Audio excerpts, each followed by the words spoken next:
All right, we're going to get started here because we got a couple announcements to make about the class and stuff, and I'll make sure everyone is responding to it and stuff. So, Tom, just go ahead. All right, so today is ad drop date. It's going to be tonight. And I didn't want to start taking attendance for the seating chart until Friday. But I have been taking attendance on a sheet of paper, and that's what we're going to do today. But I wanted to give you guys a heads up that if there's a certain seat that you guys want to sit in for the rest of the semester, if you have trouble hearing or seeing, if there's just a seat that you like in the front, just make sure you come in Friday a little early so that you can sit in that seat. I will pass around a sheet of paper with a chart, and there's going to be a box that corresponds with each seat. And I'm going to ask you guys to write your name in the seat that you're sitting in, and I'll expect you to sit in that seat for the rest of the semester. And if there's any trouble with, like, you want to sit up front and you have trouble hearing or seeing, just let me know and we can figure that out. Just wanted to give you guys a heads up. And I already posted my office hours on Canvas. I'll probably have like a 30-minute, I'm going to make it a 30-minute earlier, but I haven't decided yet because I'm trying to figure out my schedule as well. But by Friday, everything will be finalized just because of the drop date. And let me know if you have any questions. Like I said, so Friday is when we're going to start the official seating chart, so make sure you get your nice seat that you want and stuff like that. And if you do have some, you need to be a little bit closer to the front or whatever the case may be, let us know. We'll make a plan for that, so not a problem with stuff. So some other things I want to mention, housekeeping stuff here, is a couple of folks have asked me, that I record my lectures and stuff like that because the math department uses when I teach and stuff with the online courses, as well as some other instructors. I use them as resources and stuff like that. So, and this is my first time actually in a long time teaching Math 1120. So, but for you guys who want to see where the class recordings are, here's our Canvas page. Over here at the bottom, you see the Panopto recordings. You click on this thing here, and you can see, when it pops up, you'll see the actual list of the recordings we've made so far. And you can see we're still working on our fourth one there, so you can go through and they kind of stack them on top of each other. So if you need to go back, it'll be further down the list and stuff. So some other things. I've also gotten some questions about, the Hawks and the Hawks TV and all that good stuff.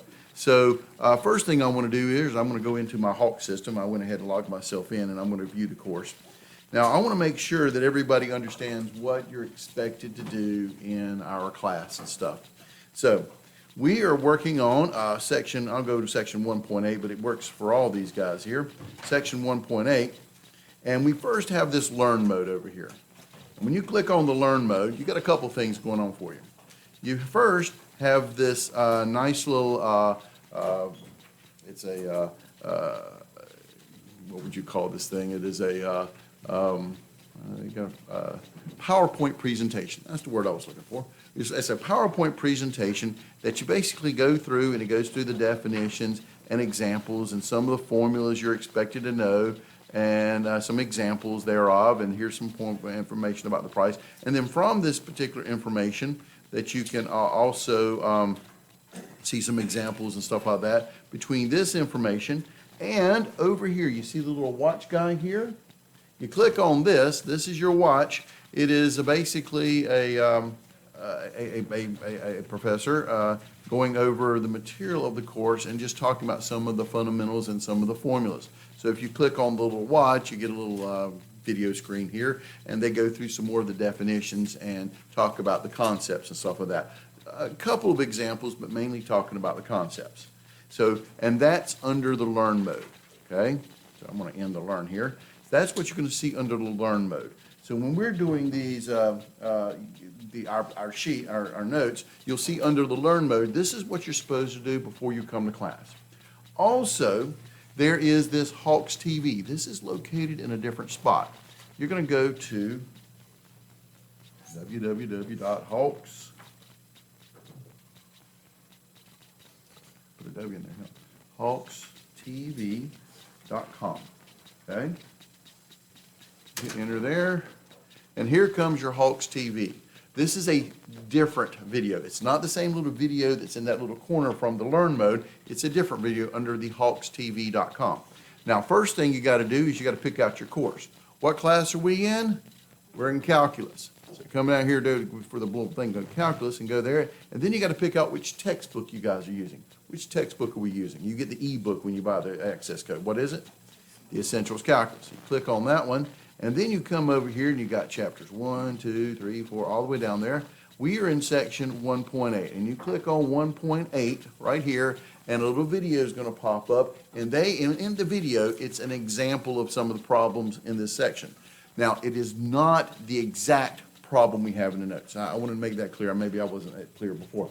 It's not the exact same problem, but if you follow the problem they do on the video, you should be able to do the problem on the notes. That was kind of the whole deal here. Does that make sense? Okay, I just want to make sure that, because I think a lot of people are confused when I'm saying you should be able to do these things. It's not the exact problem on the video. It is a similar problem in our notes that's on the video. And once you watch the video on Hawks TV, you should be able to do that stuff. So there we go. All right. The other thing I wanted to discuss with you guys is this. If I go back to my Hawks Learning type thing here and go back to the Essential Calculus, you see something up here. This first one, you see that quiz. Quiz number 1. Now, what we do, this is going to be a web test, but we love to throw words like test at you, but we're not trying to emphasize it too much. It's a quiz. But after we cover every couple of sections or so, we're going to give you a quiz on that section. And we're going to give you 2 attempts on this quiz, and we'll take the best grade on it. So this is basically off of the learn and the certify mode on the stuff. So after a couple so this first quiz right here, it is due this weekend. It's due on the 19th, which I think is, what is that, Saturday? And it is due by then. You can go ahead and take it down. We want you to. It's on section 1.6A and 1.6B, okay? So it's always a couple. We're doing 1.8 right now, so we're not going to throw you one quiz right immediately on 1.8. We want you to certify and all this other good stuff. So it's offset a little bit, but it's on stuff we've already finished up, and you had some time to get your certification done. The key to this stuff is don't procrastinate. These dates are set in stone. So, you actually get certified on 1.6A. That's due on, because of drop ad, we made that due on the 20th. But we always make it due a different day. So we decided on Saturday, the quizzes and stuff like that. So you got to go ahead and get this quiz done. But it's based upon the certification and the practice and the things you did. You shouldn't have a problem at it. But you got 2 attempts at it. So if you screw up the first time, don't panic. Make sure you get it down, figure out the problems that you missed and stuff like that, and then go back and do it again, and we'll take the highest grade. Okay? But you only get 2 shots. So if you screw it up twice, well, then you end up losing the point there. Okay? So just FYI on that. And after every weekend, you're going to have this quiz also being due. So look for that. So the next quiz will be basically on 1.8 and 2.1 and 2.1. I think it's going to be on. The big stuff will be on chapter 2 and stuff like that. So focus on that particular stuff. But the main thing is you get that certification as well. After every section we cover, you make sure that you go in here, and like I said, when we're doing section 1.8, you go and get this certified. Now, the certification level is usually set at around 80%. That means if you get 80%, you got the grade, you move on. If you didn't get your 80%, or even if you did and you want 100%, you can go, but keep going back and taking it over and over again until you get that 100%. You can take as many times as you want to. We don't care about that. But as long as you got 80%, you're moving on to the next level. If you don't get the 80%, well, there's no real penalty for that because you still get to move on to the next level. But what you're basically telling yourself is, I haven't mastered this stuff. I'm not as good as I should be. You should be making hundreds on everything. This is my class, But nevertheless, do the best you can. But the level of success that we deem is about 80%. Now, if you look at this one, it says its mastery is 75%. That's because based on the number of questions we give you. We try to figure out what about 80%. So you need to get 7.5 questions correct. Okay, well, you can't get a point half of a question correct, so we dropped it to 7, and that percentage gave it to a 75 or something like that. So it's always near the 80% mark. All right. So just like I said, some housekeeping things and making sure everyone is up on par here. Last time, we were in section 1.8. 1.8 is, again, more algebra review, but we're throwing something hopefully it's not new, but may be new with you guys. And that is the idea of the profit, revenue, and cost as function modeling and stuff. This idea of mathematical modeling that we're doing here, we're business calculus here, so we're going to be focused on the business aspect of this thing. And we're talking about, revenue, how much money you bring into the company, cost, how much it costs to operate said company, and the profit equation is revenue minus cost. And you hope that the revenue minus cost is a positive number. That actually means you're making profit. When the revenue minus cost is negative, it happens to all of us, that means you're not making money, you're actually losing money. And we have something called the break-even point, which is when the revenue is equal to cost, or yet profit is actually equal to zero. That's when you literally quote break even, that you are not making any money, but you're not losing any money either. So, and again, we did a bunch of problems last time, got started, and so we stopped right here. We did problem number 1. I was working on problem number 2 when time ran out. So I kind of want to start this one all over again, just to make sure everyone's on the same path. But sometimes the problem with the old book is they don't give us enough room. So that's why I always bring extra paper in here in case you need it on a problem like this. So I'm going to redo problem number 2 here, and just to get you the idea of what we're doing, and then we'll pick it up from there. So this is question number 2. It states this: a manufacturer of color TVs can sell 800 sets to its dealers at $384 each.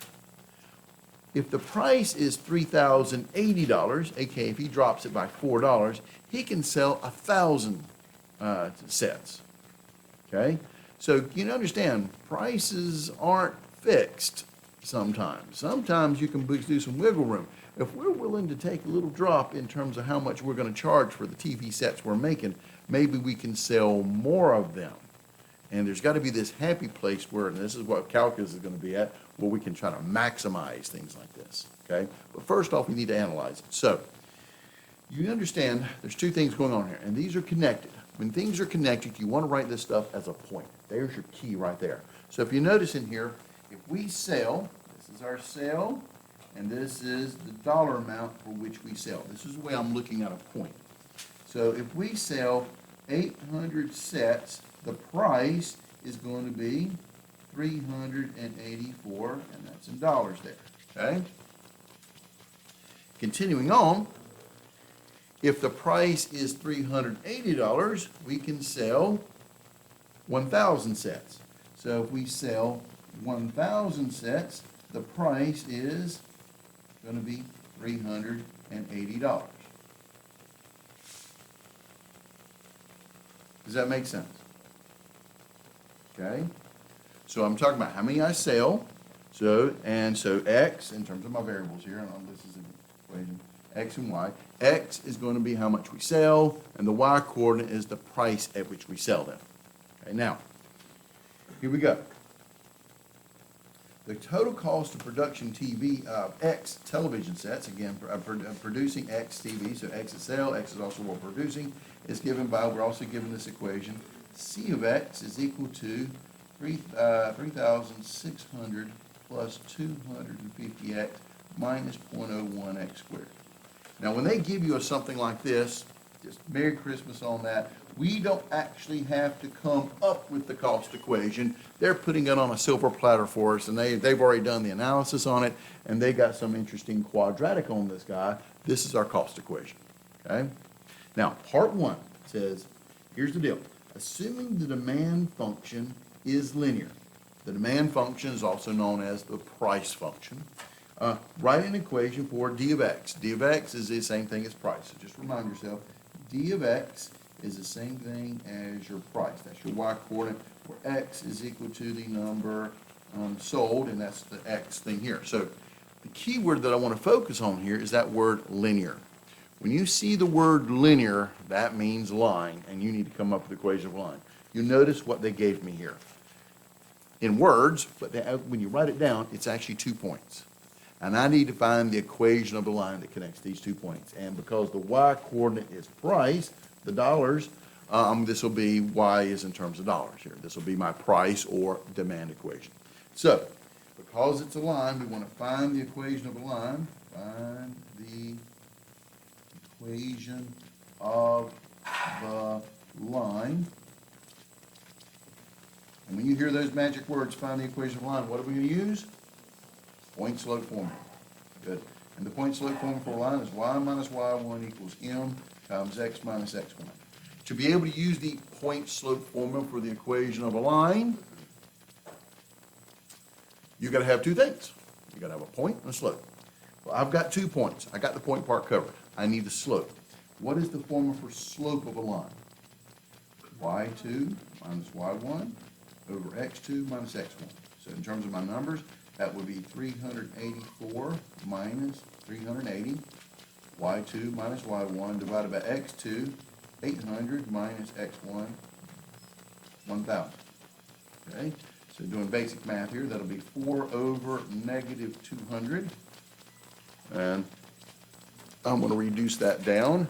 And because they went decimal up here with that other equation, I'm just going to make this a nice decimal just to show you guys where it's coming from. So my slope is 4 divided by negative 200, which makes it negative 0.02. So there's my slope. Plugging in my formula. Which one of these 2 points am I going to use? Honestly, it's not going to matter. Pick either one you want. I like this one. 1,000's a nice number to play with. No reason if you pick the other one, you're going to get the exact same answer. So plugging it in, it'll be y minus the y coordinate, 380, equals my slope of negative 0.02 times x minus the x coordinate of 1,000. I'm just literally plugging in my information here. I'm going to solve this thing for y, so I'm going to distribute y minus 380 equals negative 0.02x. A negative times a negative is a positive. 0.02 times 1,000 is 20, but a negative times a negative is a positive. That would be plus 20. I'm going to add 380 to both sides, and I get y equals negative 0.02x plus 200 plus 380 is 400. Now, y represents price, so usually we represent that as a p, is negative 0.02x plus 400. And if you remember about price, that is also known as the demand equation. So it's answering their question here, and putting it back up here so you can see it. Okay, write an equation for d of x. So my answer is d of x, or the price, is negative 0.02x plus 400. There's the answer for A. And I did, this is why I used a separate sheet, because I want to actually make sure you guys don't miss the work. And I did this for you guys last time, and I got the exact same answer here. And it's over here, the price, which is your demand equation. But I really had to scrunch it in to be able to get this thing in here. So I thought I better go back and redo this particular problem, because I really want to make sure you guys don't miss out. So I'm going to make sure I'm doing every step and not skipping any steps and stuff. Does that make sense? So there's the part 2A. What does B ask for? Write a revenue equation. So this requires formula. Revenue, by formula, is the number of items sold, which in our example is X, times the demand equation, or price, times D of X. So we're going to call this R of X because that just makes sense, R for revenue here. The number of items that we're selling is X, but the demand price is changing. It's a linear equation, negative 0.02X plus 400. So when I clean that up, I get the revenue equation being equal to negative 0.02X squared plus 400X. Again, you've got to know the formula. Does that make sense so far? Revenue is how much money you bring into the company. You bring money into the company by selling stuff. X is the number of items I sell at times the price at which you sold it. X times price, or X times the demand equation. Okay? And then, part C is we want to write a profit equation. Oh, sorry, you guys can see. We want to write a profit equation for this particular problem. Profit equation. All right? Well, again, profit requires a formula. So what's my formula going to be? What's the formula for profit? You got it. Revenue minus cost. Okay? Now, if I scroll back and remember the problem, they told me what the cost was. That was a gift. The revenue, don't screw up part A because you'll mess up part B. So this is actually part B. We used part C here. So profit, I'm going to call that P of X based upon the number of items we're selling. Profit on X is equal to the revenue, which is a negative 0.02X squared plus 400X minus the cost equation. And they gave me the cost equation original problem, which was 3,600 plus 250X minus 0.01X squared. And I'm going to slide that up so you guys can see this. This was given, this revenue we had to create from our formulas. So now let's just clean this thing up and let's see what we get. So the first thing I'm going to do to clean this up, this will be negative 0.02X squared plus 400X. That negative is going to distribute. That's minus 3,600 minus 250X plus 0.01X squared.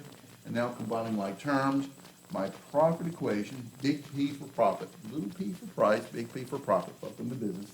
All right, you get negative 0.02X squared plus 0.01X squared is a negative 0.01X squared. 400X minus 250X is what? Plus 150X minus 3,600. Don't lose you guys anywhere. This would be your profit equation. And again, I wrote it on a different sheet of paper so I can just write it a little bit bigger so you guys can literally see the formula. But the big work was actually in part A, getting the demand, because B and C were straight off of that. Does that make sense? Any questions? All right, for the next one.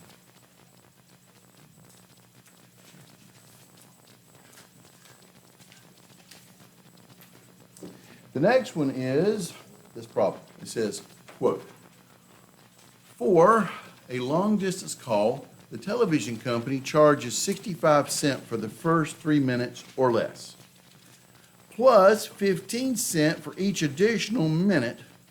Write a cost function for a call X minutes long. All right? So we want a cost function, cost, based upon X. X is in minutes. X is going to be in minutes.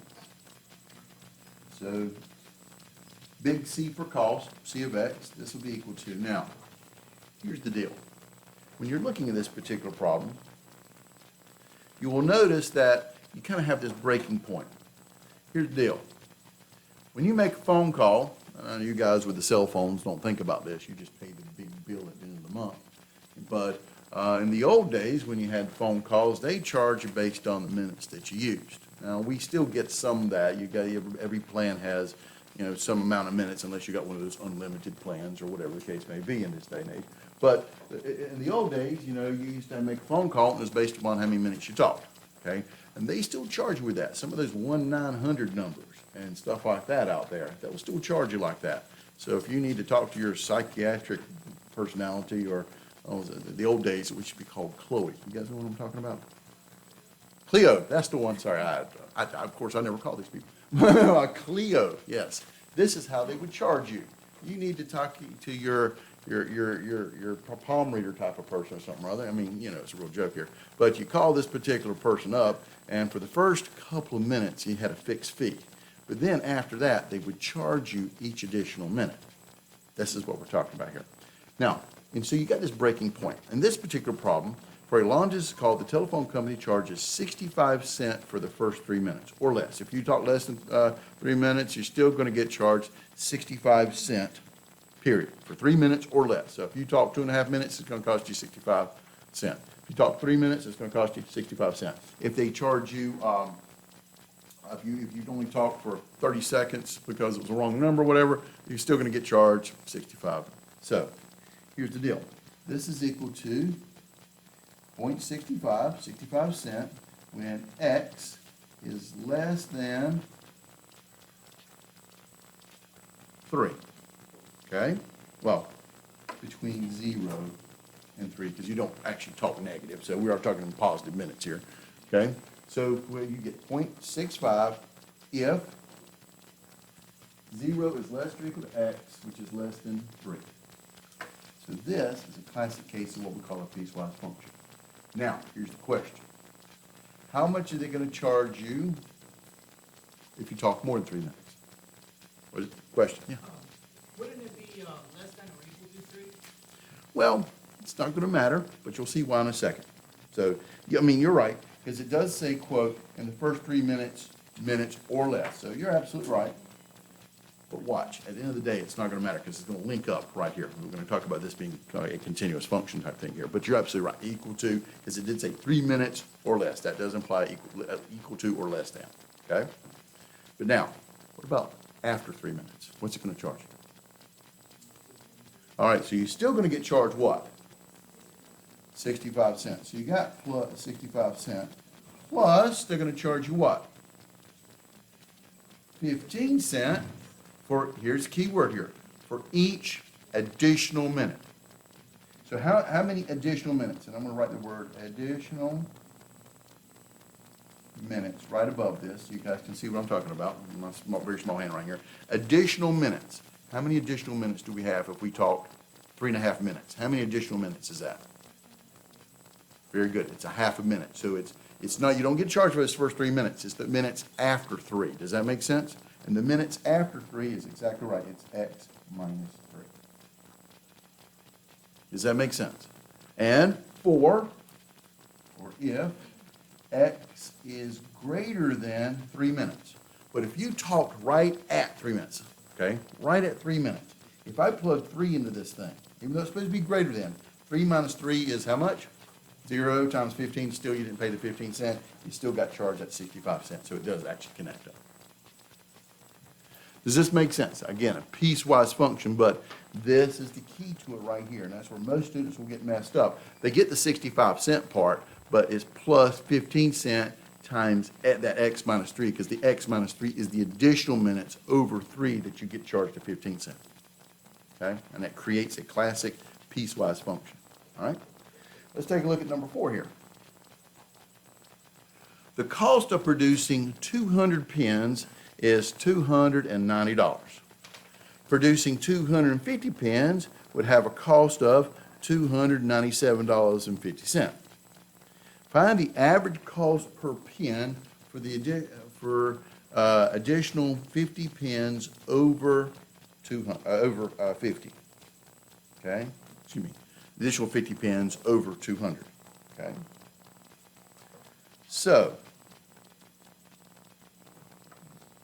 what are they after here? So let's understand what we got here. Now, let's say you produce these really cool pens here. Trust me, it costs more than 200 pens at $290. How much do their pens cost? Yeah, just on average. That's what I want, just on average. If you just make 200 pens and they cost $290, how much is it per pen? No, okay, well, yeah, okay, a little over $1. What it would be 290 divided by 200, right? And I'll grab that on the calculator here. Clear? 290 divided by 200. This is that mass production thing. The more you produce, the lower you can get the cost per item is. And that's $1.45. Okay? You understand what I just did there? I took the number, the dollar for the pens divided by the number of pens gives me $1 per pen. Pay attention to units on this. So, but now, if you look at this, we've got here is a couple of points. We have number of pens, comma, cost. So now I actually have 2 points on this one, the number of pens. So they're producing, they're really probably the $1.45. That's going to be a nice pen if you're making 200 of them, but it's not going to be an elaborate style pen or anything like that. So if you got 200 pens, it's going to cost us $290. But if we break it out here to make it 250 pens, then it's going to only cost us $297.50. It's only a little bit more. Okay? So the question is, how are we going to calculate this, quote, average cost per pen. Well, this average cost for this additional 50 is basically the slope. Pay attention to units. It'll be the slope formula. This average cost is going to be the slope, which is the change in y over the change in x. Now, watch what happens when I put this change in y over the change in x here. If you want to, we'll use this formula, f of x2 minus f of x1 divided by x2 minus x1. But you're at 200 pens, it costs $290. So this would be my first point. This is my second one. 250 pens cost $297.50. So the second coordinate would be $297.50 minus the original $290 for 200 pens divided by 250, the change in x, minus 200. Now, if we do the math on this one, what is $297.50 minus $290? $7.50. Divided by, what's 250 minus 200? 50. Now, let's look at this logically. What they're talking about is that extra, from the 200, that extra 50 pens, how much did they charge me for those extra 50 pens above 200? Those extra 50 pens above 200, they're only charging me $7.50 for all those. Does that make sense? So how much is that going to be, quote, per pen? So this is in dollars. This is in pens. Again, I'm trying to focus on the units here. So what do we end up getting for this guy? Put on the old calculator here, and it's going to be $7.50 divided by 50. And what do I get? 15, careful, pay attention, it's 15 cents per pen. Because it was dollars over pens, your units are dollars per pen. So this is more of an example of really focusing on, one, how to calculate the numbers, but pay attention to units. So for that additional 50 pens, they actually only charged us $7.50 for those 50 pens, which makes it 15 cents per pen. Originally, when we started this thing out, for those first 200 pens, they charged me $290. That was $1.45 per pen. But once we start the mass production, and once we order so much, then I'm going to get a better deal per pen type thing here. Does that make sense? Questions? Again, classic business here. So the answer to the question is 15 cents per pen. 0.15, okay, 15 cents per pen. All right, quote, part B. Assuming the total cost function is linear, write an equation for the cost of producing X pens. Well, so assuming the total cost function is linear, okay? So this is going to be my cost function here. So, is linear. We got these 2 points, and we just, in part A, just figured out what the slope is. Does that make sense? At 15 cents per pen. So, this cost function is linear, so here we go. So, because of 2 points and the word linear right there, I want to find the equation of a line. I'm going to use my point-slope formula.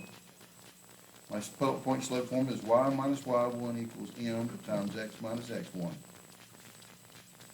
Okay, so I got my slope, pick a point. I like that 200 point there, right there. I'm going to use that point.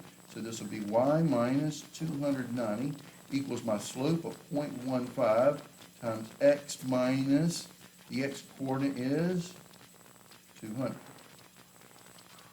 Now I'm going to solve for y, because y is representing the cost, and this dollars, and that is your cost there. So solving for y, I'm going to distribute first.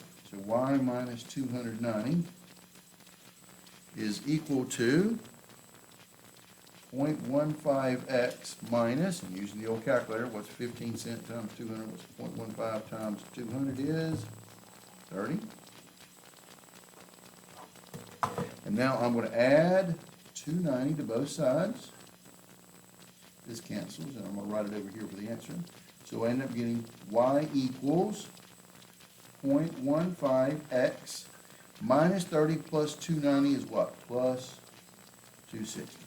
And just to put it in their terms, they said cost, so instead of y, we'll call it c of x, c for cost, is equal to 0.15x plus 260. That's what we're looking at in terms of production cost. Does that make sense? So, because they're linear, so pretty much after we start getting in the 200 penny range and stuff like that, we're gonna be getting charged 15 cent per pen. So that's my slope, 15 cent, X is the number of pens we want, plus 260. Does that make sense? This is my cost equation. Look at part C here. What are the fixed costs? That's the concept question here. Fixed cost. What is the definition of fixed cost? What is fixed cost? In English, fixed cost is the cost of setup. The cost before you even start producing anything. Okay? You got to pay for the building. You got to pay for the electricity.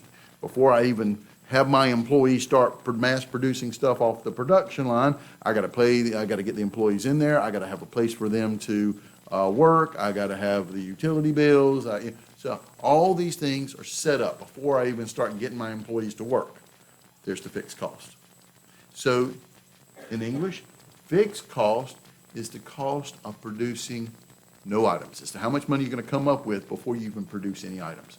So fixed cost by definition is going to be C of 0, the cost of producing 0 items.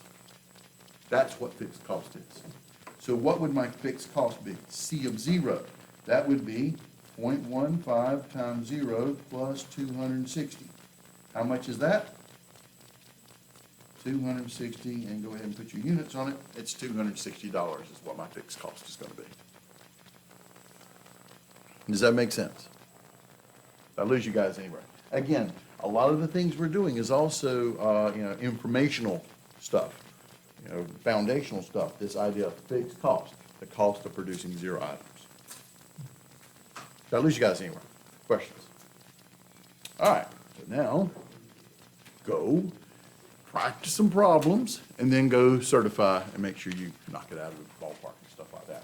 And remember, on your certification stuff, look at the dates, because these guys are time. Do not procrastinate on this stuff. So I believe it's the 1.8 is due what, the 20th? That's this Sunday and stuff. So don't wait. You covered it today. Go practice a little bit and then go certify. Okay? Now, the next section that I put in our notes here is something called review questions. These are the questions, I put them behind each chapter because officially in here we're going to have chapter tests, except with the first one. We only covered 3 sections of chapter 1. We didn't do, there were actually more further sections that we didn't actually put in the book. We started with 1.5. We did 1.5, 1.6. We skipped over 1.7, which is the calculator stuff. And then we did 1.8, because I'll be doing calculator all semester long. So I'm not going to do these questions right now. If you look on your class syllabus, you'll see a date where I have a review date where we're actually covering and getting you prepared for the test.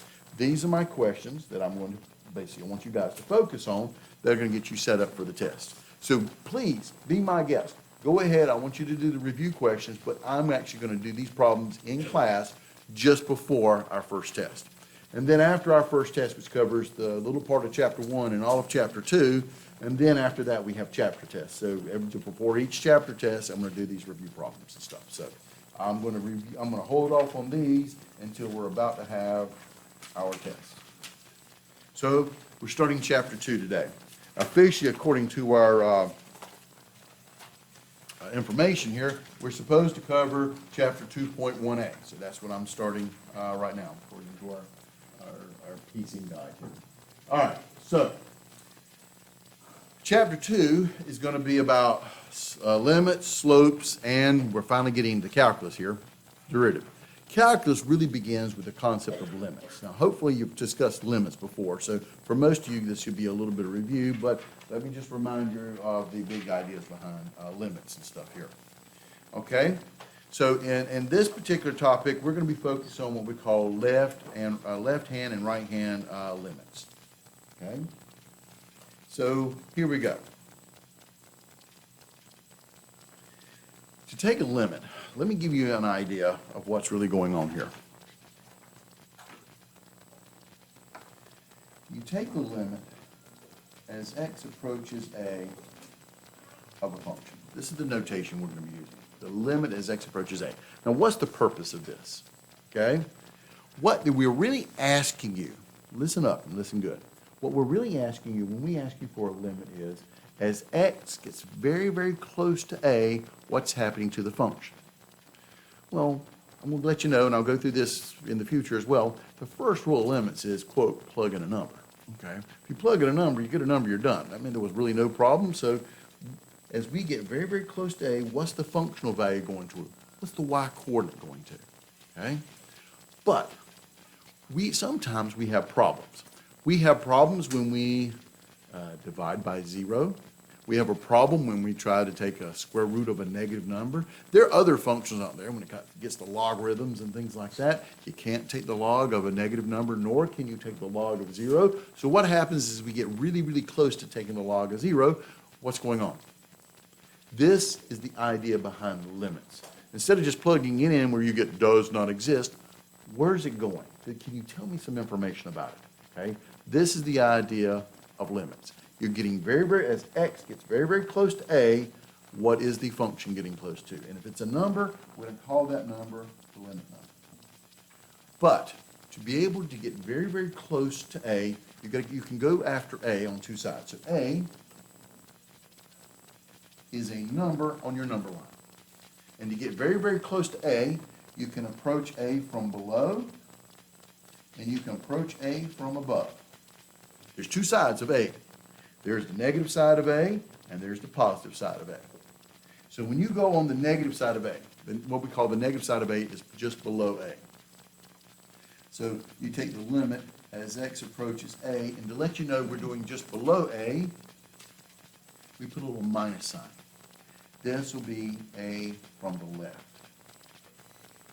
of f of x. And again, we're trying to figure out where's the function going. And you can also approach a from above a,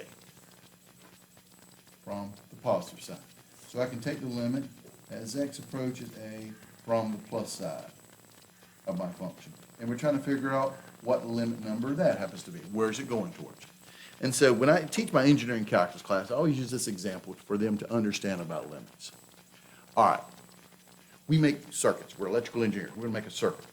But man, every time I make this circuit, and I put in amps, and it tells me my voltage. So I got this little meter on my little circuit that I made. Amps is the current that I put into this thing, and the voltage is my output. But every time I put in 5 amps of current into this circuit, the darn thing blows up. Fire, death, destruction, the fire trucks have to come off camera. You know, it's huge. Every time. So there's a problem every time I put in 5 amps. I have a problem at 5 amps. So I got to figure out what's my problem. So what I do is I go after a limit. So I'm going to plug in 4 amps. Now I look at my circuit. It's working fine. Then I'm going to crank it up a little bit. 4.1 amps, 4.2 amps, 4.3 amps. You see, that is the idea of limit. I'm getting closer and closer to my problem point. 4.5, 4.7, 4.9. Now the thing's beginning to shake, but it's still working. 4.92. Oh, shaking and a little flash there, a little smoke, but still working. Okay. 4.95, 4.99, 4.9, it eventually blows up. Okay? But I'm analyzing it as I go to my problem point. That is the idea behind the limit. Getting very, very close to see where my problem point is going to be at. Okay? And since I went 4.9 and 4.95, I went to the limit as x approaches 5 from below. I could have plugged in for 6 amps and then put in 5.5 amps and 5.1 amps. That would be taking the limit from above. This is the idea, and this is what we call this going from the left or from the negative side. This is your left-hand limit, and this one from above is called the right-hand limit. This is the idea. So back over here. In terms of this particular problem and stuff, it says this. In the notation, the limit as x approaches a from below of f of x, the arrow signifies what? That little arrow right there signifies what word do we use there? This is an English thing. Approaches. We get very, very close. Approaches. And the minus side indicates that a approaching a from the left. left, or below the negative side of A. Every number has a positive side and a negative side, above and below, basically is it, okay? And again, similarly, in the notation, the limit as x approaches A on the plus side, f of x, the plus sign indicates the x values approaching A from the, you got it, from the right. 5.1, instead of 5 is your A, 5.1 would be a number that you can close to. So, here's the idea, right here. We got this function right here, f of x equals x squared minus 1 divided by x minus 1, okay?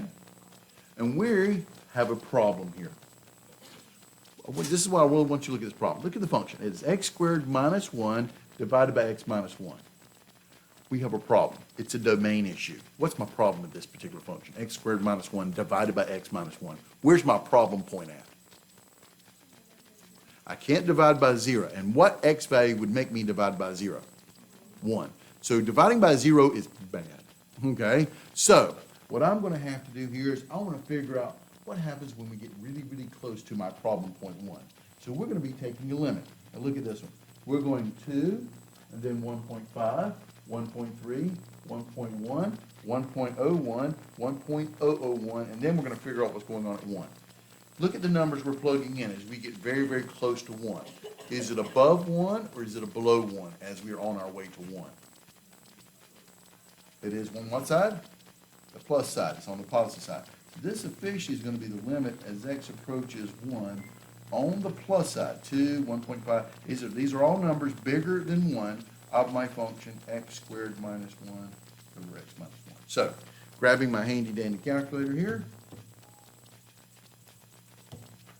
I'm going to plug in 2. Parentheses, 2 squared minus 1 divided by 2 minus 1.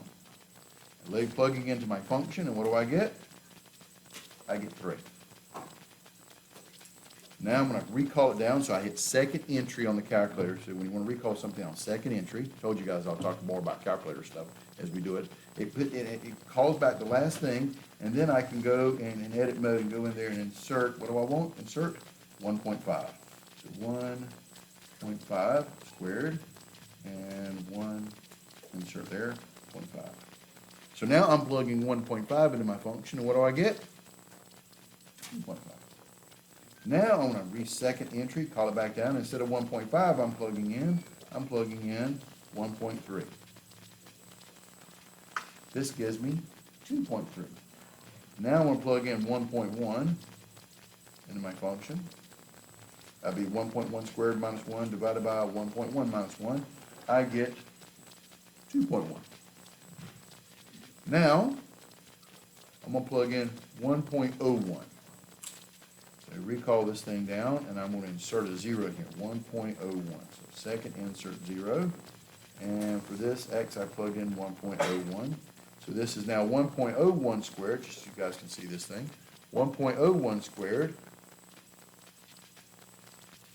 minus 1.01 squared minus 1 divided by 1.01 minus 1. And I get 2.01. Now let's try 1.001. I'm getting really, really close to 1 on the positive side, on the right. So second entry, insert another 0 there, 1.001 divided by inserting another 0, and I get 2.001. So now, at this point, this is called math here, analyzing stuff. Analyzation. Analyze this. So, here's the deal. As I'm taking the limit, as x approaches 1 from above, I'm getting very, very close to 1. So right when I get to 1, what number is this thing really going towards? It's going towards 2. This thing is equal to 2. Does that make sense? As I plugged in 1.2, 1.5, 1.3, 1.1, 1.01, 1.001, my y coordinates are getting very, very close to 2. Now, I actually didn't plug in 1 into this thing, because if I plugged in 1, I get pretty much 1 squared minus 1 over 1 minus 1, 0 over 0, and I'm not allowed to divide by 0. So it doesn't exist officially, but as I get very, very close to that 1, on the right side, the positive side, this thing's going to 2. So here we go. In this case, we see that x approaches 1 from the, which side of 1 are we approaching it from? From the right. And f of x, what is the function approaching? What number? What's the y coordinate? It's approaching 2. And in this case, 2 is called the official name would be, it's a limit, but because you only did it on one side, the right side, this is called the right-hand limit.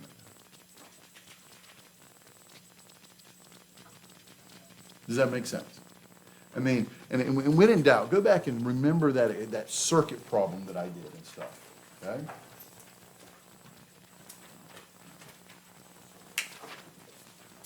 A couple minutes left in class here. So, let's try this one here. Complete the following table. Again, in this particular problem, you can see that my problem point is 2, because in the function x squared plus x minus 6 over x minus 2, 2 makes me divide, when I plug in 2, I divide by 0. That's a problem. But on this one, look at the numbers we're plugging in. We're going to plug in 1, 1.5, 1.9, 1.99, 1.999. We are literally taking the limit as x approaches 2, but as we get close to 2, what side of 2 are we going on? What kind of numbers we plug in? Above 2 or below 2? Below, that'll be from the minus side or from the left side of the function, x squared plus x minus 6 over x minus 2. So again, using my handy dandy calculator, I'm going to show you another trick on the calculator here. When you want to do limits, I'm plugging in numbers into functions. Another way you could do this is graph it. Y equals, clear out this graph, but when you do graph it, remember you got to put parentheses around your numerator, parentheses around your denominator. Parentheses, x squared plus x minus 6 divided by x minus 2. It'll go a lot faster if you put it in the calculator. So I'm going to just do zoom 6. Zoom standard. That's a negative 10 by 10, negative 10 by 10 screen. And I'm just looking at the graph here. And I'm going to do second calculate, I'm going to do value. So right above trace, there's calculate. Second calculate value. And all you do is just plug in numbers in this thing. What number we're going to plug in? We're going to plug in 1. When I plug in 1, what's this function, what's the y coordinate? 4. I'm in that evaluate mode, so I can just type in another number. 1.5, and I get 4.5. I plug in 1.9, and I get 4.9. I plug in 1.99, and I get 4.99. And if I plug in 1.999, it's going to give me 4.999. So as I'm getting very, very close to 2, what's the functional value getting very, very close to? 5. So the limit is 5. So again, in this particular problem, in this case, we would say x approaches 2 from the, we're getting very, very close to from the left, from the below side, and the function approaches 5. In this case, 5 is called the, because it was on the left side, left hand limit. Does that make sense? This is called the table approach to doing limits. There's going to be more algebra in your future. That'll be the next section. But I'll cover that on Friday. So study hard on this stuff, and I will see you guys on Friday's class.